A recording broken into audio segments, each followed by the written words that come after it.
નમસ્કાર મિત્રો, ધોરણ 12 ના લેસન નંબર 8 માનવ સ્વાસ્થ્ય અને રોગોના લેક્ચરમાં સર્વનું સ્વાગત છે.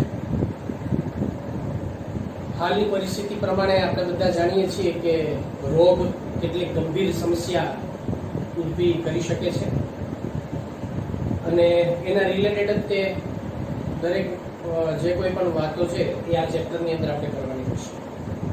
આ ચેપ્ટરની અંદર માનવ સ્વાસ્થ્ય સંબંધિત કેટલાક રોગો અને એના પ્રકારો, રોગ કારકો કે જે માનવ સ્વાસ્થ્ય ઉપર ઘણા બધા અલગ અલગ પ્રકારના રોગો ઉત્પન્ન કરતા હોય છે, મનુષ્ય સંબંધિત કેટલાક રોગો વિશે પણ આ ચેપ્ટરની અંદર આપણે એમાં ચર્ચા કરશું આગળ, જેમાં ખાસ કરીને ટાઇફોઇડ, ન્યુમોનિયા, શરદી, મેલેરિયા, અમીબિયા મરડો,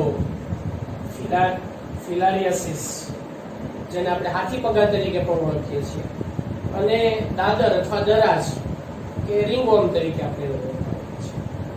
અને આ બધા જ માનવ સંબંધિત કેટલાક રોગો છે. આ ચેપ્ટરની અંદર આપણે એના વિશે પણ ડિટેલમાં અભ્યાસ કરશું. એના રોગ કારકો કયા કયા છે, એના વાહકો કયા કયા છે, રોગ કેવી રીતે ફેલાતો હોય છે અને એના લક્ષણો કયા કયા હોય ને એનાથી આપણને ઓળખી શકાય કે આ પ્રકારનો રોગ છે અને એનું નિવારણ કેવી રીતે લાવી શકાય.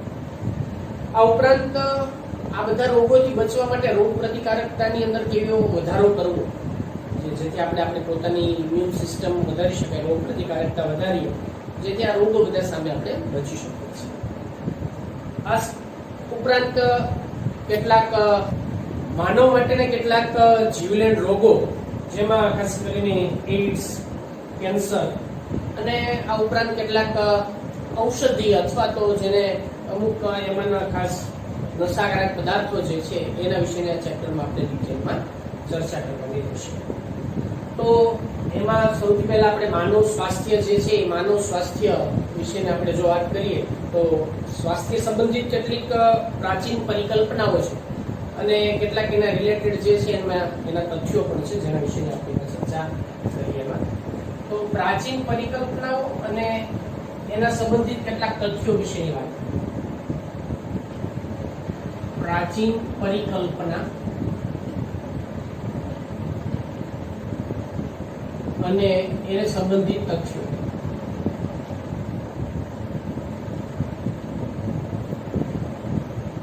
પ્રાચીન પરિકલ્પનાની વાત આવે એટલે પ્રાચીન સમયથી જ્યારથી જુદા જુદા પ્રકારના રોગો વિશેનો અભ્યાસની શરૂઆત થઈ, જેને આપણે સામાન્ય રીતે પ્રાચીન સમયમાં એટલે આપણે એને આયુર્વેદ તરીકે ઓળખીએ છીએ.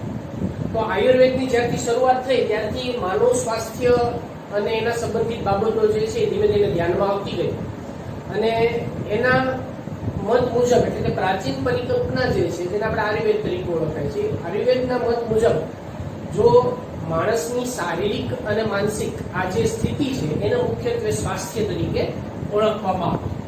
એટલે મનુષ્ય જે છે એ મનુષ્યની માનસિક અને શારીરિક સ્થિતિ, માનસિક અને શારીરિક સ્થિતિ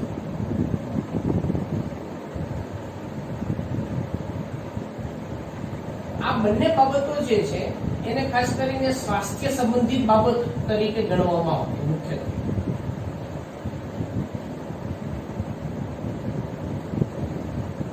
પણ જ્યારે આયુર્વેદની અંદર માનવ શરીરની અંદરની જે મુખ્યત્વે 3 દોષો, જેને આપણે માનવ શરીરની અંદરની જે પ્રકૃતિ તરીકે ઓળખી શકાય છે, એવી 3 પ્રકૃતિ ઉપર એને ખાસ ભાર આપવામાં આવે છે. એટલે એમાં મનુષ્ય શરીરના 3 દોષો જે છે, 3 દોષો જેને આપણે સામાન્ય રીતે વાત, પિત્ત અને કફ તરીકે ઓળખવામાં આવે છે. વાત, પિત્ત અને કફ આ મનુષ્ય શરીરની અંદરના આયુર્વેદ પ્રમાણેના મુખ્ય 3 દોષો જેને ગણવામાં આવે છે. જો આ ત્રણે ત્રણ દોષો એ સંતુલિત સ્થિતિમાં હોય, આ ત્રણે 3 જે દોષો છે એ ત્રણે 3 સંતુલિત સ્થિતિમાં હોય, સંતુલિત સ્થિતિ તો આપણે એને માનવ સ્વાસ્થ્ય માટે સારી બાબત જે છે એ ગણવામાં આવે છે. અને શારીરિક જો એ સંતુલિત સ્થિતિ હોય તો આપણે એને સારું સ્વાસ્થ્ય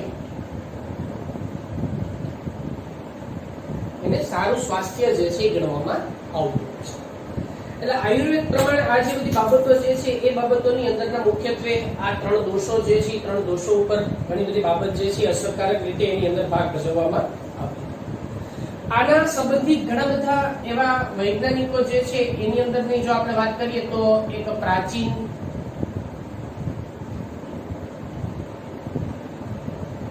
ગ્રીક તત્વચિંતક જેનું નામ છે હિપોક્રેટ્સ.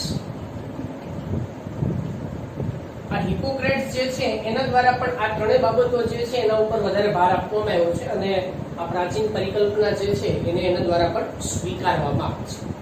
એટલે આ હિપોક્રેટ્સ દ્વારા પણ આ જ પરિકલ્પના જે છે 3 દોષો આધારિત હોય એવી પરિકલ્પના જે છે એને પણ સ્વીકારવામાં આવે છે. જેમ જેમ સંશોધનો થતા ગયા એમ અમુક વૈજ્ઞાનિકો જે છે એના દ્વારા એવું માનવામાં આવતું કે ભાઈ માનવ શરીરની અંદર એક જે પિત્ત પ્રકૃતિ જેને આપણે ગણી શકાય છે એમાં જે મનુષ્યની અંદર કાળું પિત્ત એ એક પ્રકારનો દોષ સંબંધિત બાબત જેને ગણી શકાય છે. એટલે જો શરીરમાં કાળું પિત્ત જે છે એ કાળું પિત્ત વધારે હોય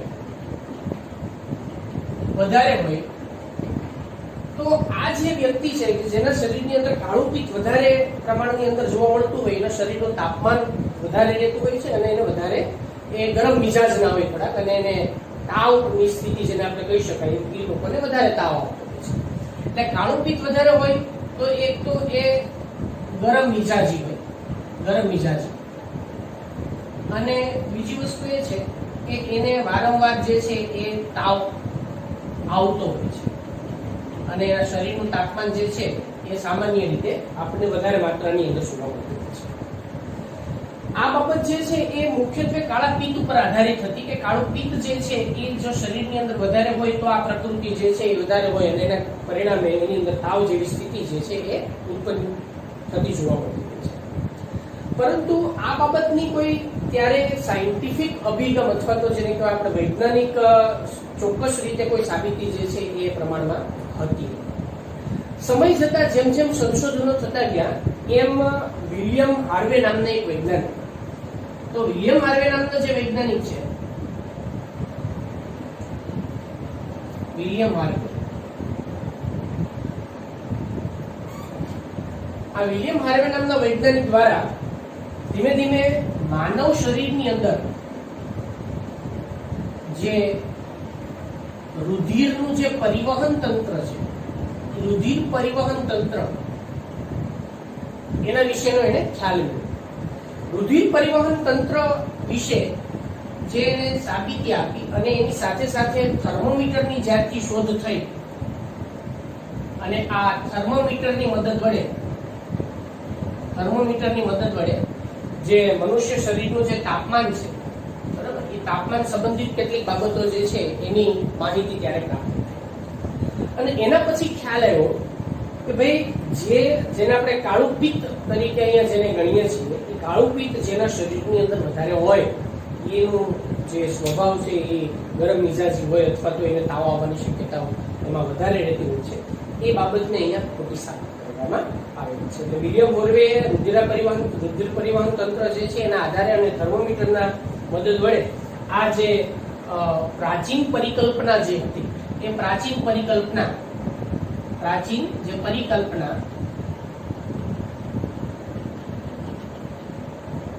જે આપણે કાળું પિત્ત તરીકે ઓળખતા એ ખોટી સાબિત થઈ.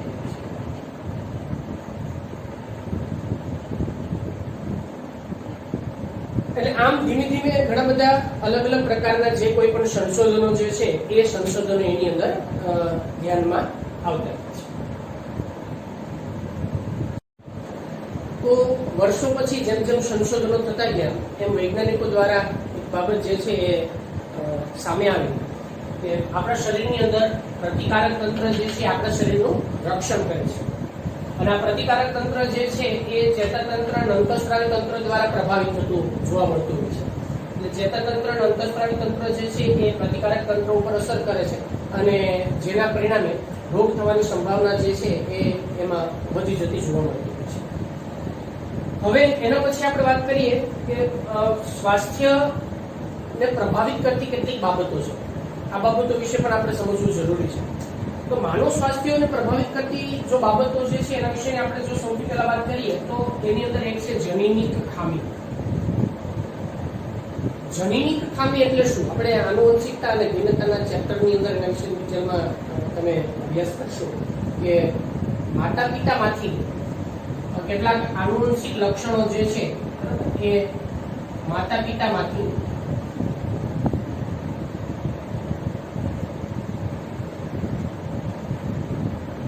આનુવંશિક લક્ષણો જે સંતતિમાં ઉતરી આવે છે.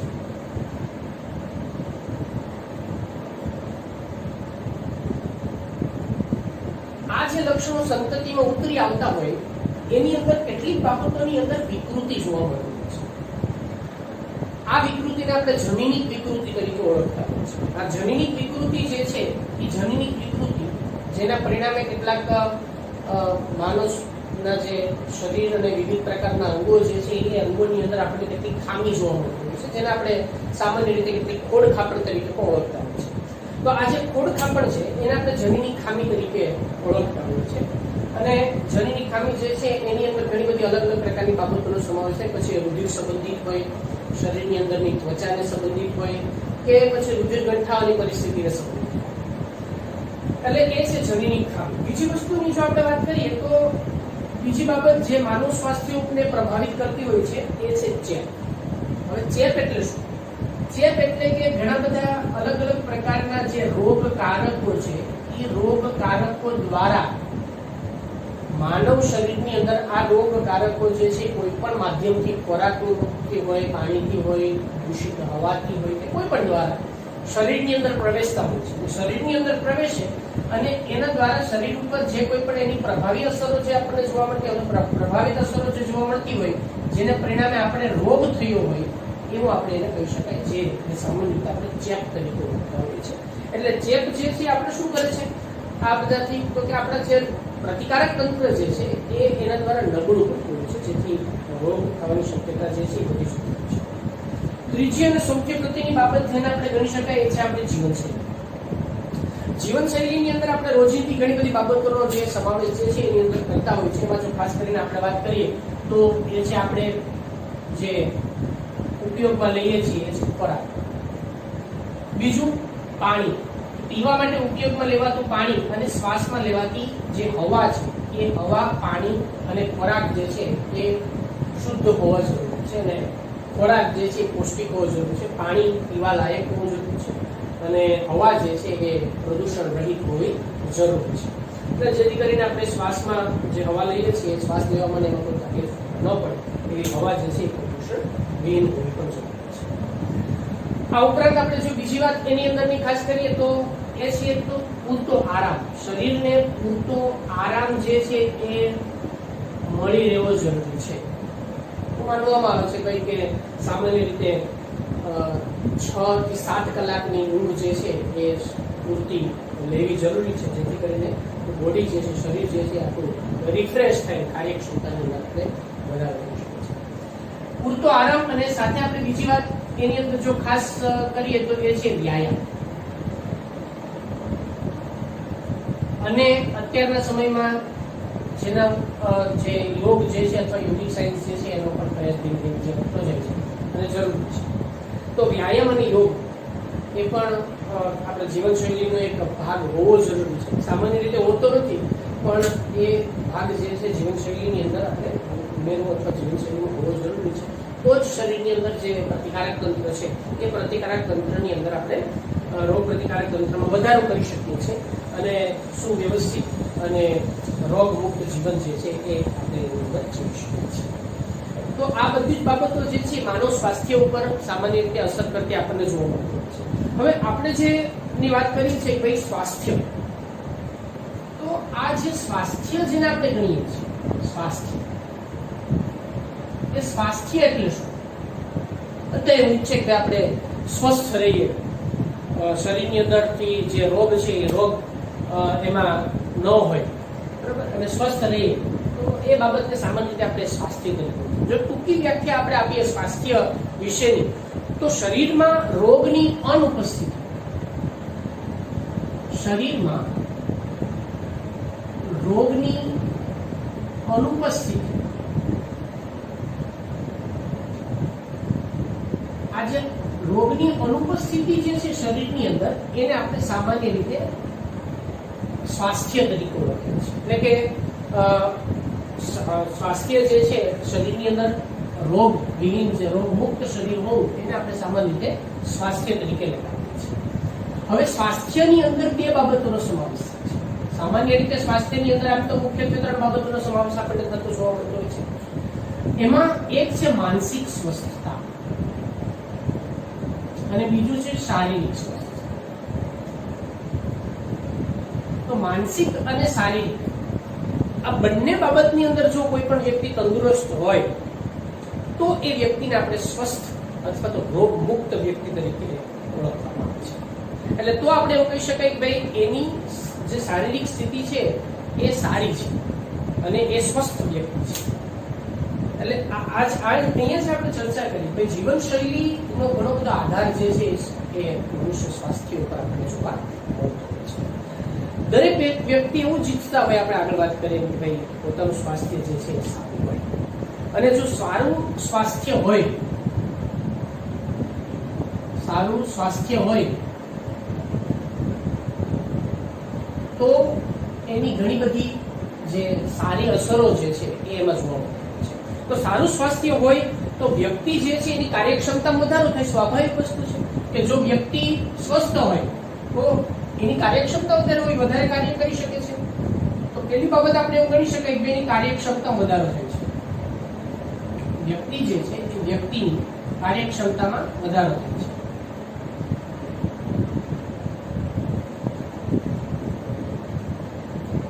વ્યક્તિની કાર્યક્ષમતામાં વધારો થાય તો જે રોજિંદુ કામ કરતો હોય, એ રોજિંદુ કામ વ્યવસ્થિત રીતે એ આગળ વધતું રહે છે અને જેના પરિણામે એને આર્થિક સ્થિતિ પણ સુધરે છે. આર્થિક જે સ્થિતિ છે એ આર્થિક સ્થિતિ એના પરિણામે સુધરે અથવા તો એમાં સુધારો આવે. જો મનુષ્ય સ્વસ્થ હોય તો કામ કરી શકે તો આર્થિક સ્થિતિ જે છે એની અંદરની એ આપણે સારી થઈ શકે છે અને કામ કરી શકે અને સાથે સાથે એની અંદર જે કોઈ પણ ઉત્પાદન હોય એ ઉત્પાદનમાં વધારો થાય અને સૌથી અગત્યની વસ્તુ એ છે કે મૃત્યુ દરમાં ઘટાડો થાય છે. એના પરિણામે જે મૃત્યુ દર છે મૃત્યુ દરમાં ઘટાડો થાય છે. બીજી બાબતને જો આપણે ગણીએ તો જે કોઈ પણ માતા બાળકને પ્રસૂતિ સમયે જે જન્મ આપતી હોય છે એ સમયે બાળક અને માતા બંનેનું સ્વાસ્થ્ય સારું હોવું જરૂરી છે. એટલે જો માતા અને બાળક એનું સ્વાસ્થ્ય સારું હોય તો આપણે એક તંદુરસ્ત સમાજ જે છે એનું નિર્માણ કરી શકીએ છીએ. એટલે પ્રસૂતા સમયે મૃત્યુદરની અંદર ઘટાડો થાય તો જ એમાં બાળક અને માતા જે છે એની જે કોઈ પણ સ્વાસ્થ્ય છે સ્વાસ્થ્યની અંદર સતત વધારો થતો પણ જરૂરી છે. એટલે આ બધી જ બાબતો જે છે એ સારું સ્વાસ્થ્ય હોય તો એની અંદરથી આપણને પ્રાપ્ત થતી જોવા મળે છે. ઓકે, તો હવે આપણે વાત કરીએ કે ભાઈ સારું સ્વાસ્થ્ય જાળવી રાખવા માટેની કેટલીક પ્રાથમિક અને જરૂરી બાબતો જેના વિશે તો આપણે સામાન્ય રીતે જાણતા જ હોઈએ છીએ. એમાં જો આપણે સૌથી પહેલા વાત કરીએ તો સંતુલિત આહાર. સંતુલિત આહારની અંદર 3 બાબતોનો સમાવેશ થાય છે. ખાસ કરીને પોષણયુક્ત ગુણવત્તા વાળો શુદ્ધ ખોરાક, હવા અને પાણી જે છે એનો પણ સમાવેશ એની અંદર કરવામાં આવે છે. વ્યક્તિગત સ્વચ્છતા જે છે એ પણ સૌથી અગત્યનો ભાગ ભજવે છે. નિયમિત કસરત જે છે એનાથી પણ આપણે સારું સ્વાસ્થ્ય જે છે એ જાળવી રાખવા માટે મદદરૂપ ખાસ અગત્યનો ભાગ ભજવે છે. અને જે પ્રાચીન સમયની આપણી જે યોગિક સાયન્સ જે છે જેને આપણે યોગ તરીકે ઓળખી શકાય છે, તો યોગ દ્વારા શું થાય તો આપણી જે શારીરિક અને જે માનસિક સ્થિતિ છે એ શારીરિક અને માનસિક સ્થિતિ જે છે એને એ નિયંત્રિત રાખે છે અને જેથી કરીને આપણે સારું સ્વાસ્થ્ય પ્રાપ્ત કરી શકીએ છીએ. એટલે યોગ જે છે એ સારું સ્વાસ્થ્ય પ્રાપ્ત કરવા માટે પણ એક અગત્યનો ભાગ ભજવી શકે છે. આ ઉપરાંત બીજી જો આપણે વાત કરીએ તો કેટલીક રોગો જે છે એ રોગો વિશે દરેક વ્યક્તિની અંદર સભાનતા હોવી જરૂરી છે. રોગો વિશેની જાગૃતિ હોવી જરૂરી છે. રોગો વિશેની સામાન્ય માહિતી જે છે એના પાસે દરેક વ્યક્તિ પાસે એ પણ હોવી જરૂરી છે. બીજું કે દરેક રોગોની સામે લડવા માટે આપણું જે પ્રતિકારક તંત્રને સુવિકસિત બનાવવા માટે અને એને રસીકરણ જે છે એ સમયાંતરે બાળકની અંદર કરાવવું પણ જરૂરી છે. રોગ વાહકો જેમાં ઘણા બધા બેક્ટેરિયા, વાયરસ કે કોઈ પણ પ્રજીવો વગેરે જે કોઈ પણ સજીવો હોય એનું નિયંત્રણ કરવું જરૂરી છે, જેથી રોગો જે છે એનો ફેલાવો થઈ શકે છે. આવી ઘણી બધી બાબતો છે કે જે બાબતોને જે પ્રાથમિક બાબતો પણ ઘણી અસરકારક રીતે એમાં ભાગ ભજવે છે. અને સારું સ્વાસ્થ્ય જાળવી રાખવા માટે અને તંદુરસ્ત સમાજના નિર્માણ માટે આટલી કેટલી બાબતો જે છે એના વિશે આપણે જાણકારી હોવી જોઈએ. જો આ બાબતની જાણકારી ન હોય તો રોગનો જે ફેલાવો જે છે એની અંદર આપણને વધારે પ્રમાણમાં થતો જોવા મળે છે. તો સામાન્ય આપણે જો રોગની વ્યાખ્યા કરવી હોય તો આપણે એને શું કરી શકીએ છીએ? તો રોગ એટલે શું? તો રોગ એટલે જે કોઈ પણ વ્યક્તિની અંદર એની જે કાર્યક્ષમતામાં ઘટાડો થાય, માનસિક અને શારીરિક સ્થિતિ જે છે એની અંદરની એની એમાં નબળી પડે છે અને વિવિધ પ્રકારના રોગકારકોના લક્ષણો જે છે એની અંદર આપણને જોવા મળે. તો આ જે શારીરિક જે સ્થિતિ છે એ સ્થિતિને આપણે સામાન્ય રીતે રોગ તરીકે ઓળખીએ છીએ. આ રોગ જે કોઈ પણ આપણે વાત કરીએ જનીનિક રીતે હોય કે ચેપ દ્વારા થતો હોય કે કોઈ પણ દૂષિત ખોરાક કે પાણીની મદદથી થતો હોય છે. માનવ સ્વાસ્થ્ય ઉપર એવી કોઈ હાનિકારક અસરો જોવા મળે છે કે જે આપણા રોજિંદા જીવનની જે દૈનિક ક્રિયા જે દિનચર્યાઓ હોય એના ઉપર એ અસર આપણને થતી જોવા મળતી હોય છે. આપણા શરીરના જે અંગો છે અંગો અથવા તો આપણા જે તંત્ર ઉપર એવી પ્રતિકૂળ અસર જે જોવા મળે છે, આ પ્રતિકૂળ અસર આપણે રોગ તરીકે ઓળખી શકીએ છીએ. તો શરીરના જે અંગો છે એ શરીરના અંગો કે તંત્ર પર જે પ્રતિકૂળ અસર જે જોવા મળે છે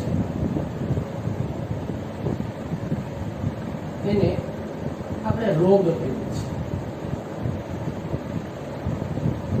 એટલે આ રીતે જે અસર પ્રતિકૂળ અસર જે જોવા મળે છે, જો શરીરને યોગ્ય ન હોય પ્રતિકૂળ અસર જે છે એને આપણે સામાન્ય રીતે રોગ તરીકે ઓળખીએ છીએ. હવે આ રોગ જે છે એના મુખ્યત્વે બે પ્રકારો છે. તો રોગના પ્રકારો વિશે આપણે વાત કરીએ તો રોગના મુખ્યત્વે બે પ્રકાર છે. રોગના મુખ્યત્વે બે પ્રકાર છે. એમાંનો એક જેને આપણે કહીએ છીએ ચેપી રોગ, ચેપી રોગ, અને બીજો જેને આપણે કહીએ છીએ બિનચેપી રોગ. તો બે પ્રકારના સામાન્ય રીતે રોગના આપણે પ્રકાર પાડી શકીએ છીએ. શબ્દોથી આપણે બધા પરિચિત છીએ કે ચેપી રોગ કોને? ચેપી રોગ એટલે કે જે રોગિષ્ઠ વ્યક્તિ જ્યારે રોગ થયો હોય એમાંથી બીજા વ્યક્તિમાં જો એ ઝડપથી ફેલાતો હોય તો એ ચેપી રોગ તરીકે આપણે ઓળખી શકીએ છીએ. એટલે કે આ રોગિષ્ઠ વ્યક્તિ જે છે એ રોગિષ્ઠ વ્યક્તિમાંથી અન્ય વ્યક્તિમાં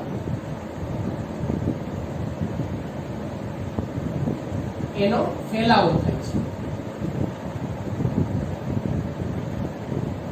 એને આપણે ચેપી રોગ તરીકે ઓળખતા હોઈએ છીએ. હવે આ ચેપી રોગ જે છે એના વિશેની વાત. હવે બિનચેપી રોગની જો આપણે તફાવતની દ્રષ્ટિએ સમજતા જઈએ તો થોડીક આપણને સમજવામાં સરળતા રહેશે. બિનચેપી રોગ એટલે કેવો? કે એ રોગિષ્ઠ વ્યક્તિ જે છે રોગિષ્ઠ વ્યક્તિમાંથી બીજા અન્ય વ્યક્તિ જે છે એ અન્ય વ્યક્તિમાં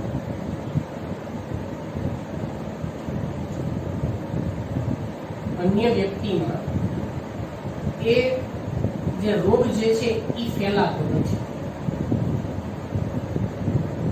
તો આવા રોગને આપણે બિનચેપી રોગ એટલે જે કોઈ પણ રોગિષ્ઠ વ્યક્તિ કોઈ સ્વસ્થ વ્યક્તિના સંપર્કમાં આવે તો એના દ્વારા રોગ જે છે એ ફેલાતો હોય. જેમ કે અત્યારના સમયમાં આપણે જેમ બધા COVID-19 એટલે કે કોરોનાથી બધા પ્રભાવિત છે અને એ જે રોગ સમાજની અંદર જે રીતે સ્પ્રેડ થતો હોય છે એટલે આપણે એને ચેપી રોગ તરીકે ઓળખી શકાય કે જે સંસર્ગમાં આવવાથી બીજા વ્યક્તિના સંપર્કમાં આવવાથી સંસર્ગમાં આવવાથી એ રોગ જે છે એ ફેલાતો હોય છે એટલે આપણે ચેપી રોગ તરીકે ઓળખી શકાય. હવે આ ચેપી રોગ જે છે ને રોગ કારકો કોણ છે? આ ચેપી રોગ જે છે એ કેવી રીતે એ ફેલાતો આપણને જોવા મળતો હોય છે? તો આ રોગ જે છે એ વાયરસ, બેક્ટેરિયા, કોઈ એવા જે પ્રજીવ, કોઈ ફૂગ એના દ્વારા એ ફેલાય છે. એટલે આ રોગ જે છે એ વાયરસ, બેક્ટેરિયા, પ્રજીવ, ફૂગ એ બધા દ્વારા જે છે કૃમિ વગેરે દ્વારા એ રોગ જે છે આપણે સામાન્ય રીતે ફેલાતો જોવા મળે છે. એટલે આને આપણે સંસર્ગજન્ય રોગ તરીકે ઓળખીએ છીએ. સંસર્ગજન્ય રોગ એટલે શું? કે જે બીજાના સંપર્કમાં આવવાથી રોગ જે છે એનો ફેલાવો થતો જાય, વ્યાપ વધે છે, એટલે આને સંસર્ગી રોગ તરીકે ઓળખી શકાય. આ જે છે એ આપણે સંસર્ગી રોગ સંસર્ગી રોગ તરીકે પણ ઓળખી શકાય છે. બિનચેપી રોગ જે છે એ પણ ઘણા બધા રોગ એવા છે કે જે અમુક રોગ કારકો દ્વારા પણ થતા હોય છે, પરંતુ એ બિનસંસર્ગી રોગ છે. બરાબર, એ બિનસંસર્ગી છે.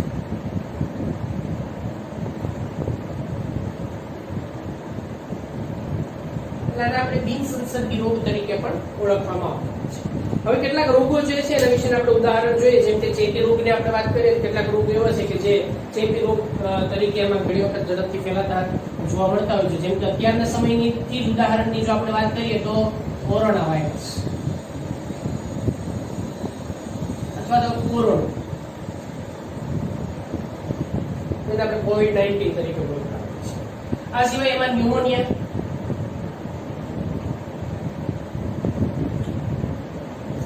રોગોની જો વાત કરીએ તો દરાજ એટલે જેને આપણે દાદર તરીકે પણ ઓળખતા હોઈએ છીએ. બરાબર, કમળો છે.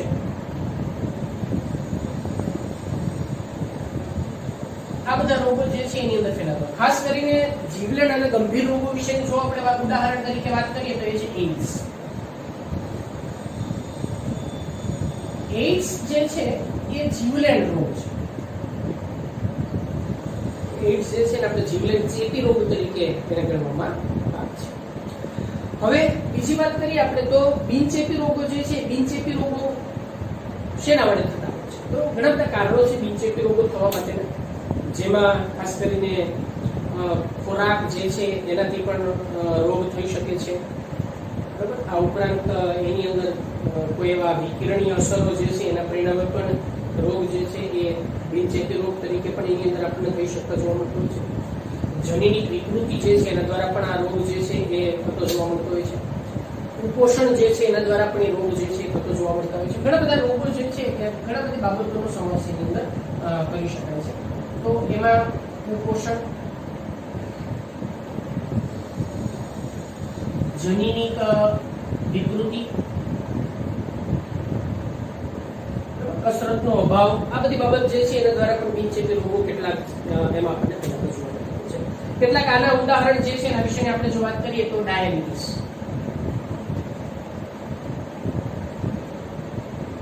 ડાયાબિટીસ જે છે એને આપણે સામાન્ય રીતે બિનચેપી રોગ તરીકે પણ ઓળખતા હોઈએ છીએ. સિવાય આપણે જો વાત કરીએ તો ગોઈટર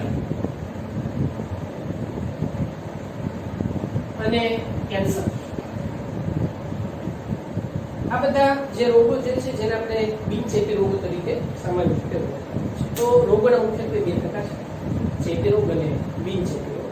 ચેપી રોગ સંસર્ગમાં આવવાથી ફેલાય છે. બિનચેપી રોગ જે છે એ કુપોષણ છે, જનની વિકૃતિ છે અને અન્ય કેટલીક બાબતો જે છે જેના દ્વારા પણ ફેલાતા જોવા મળે છે.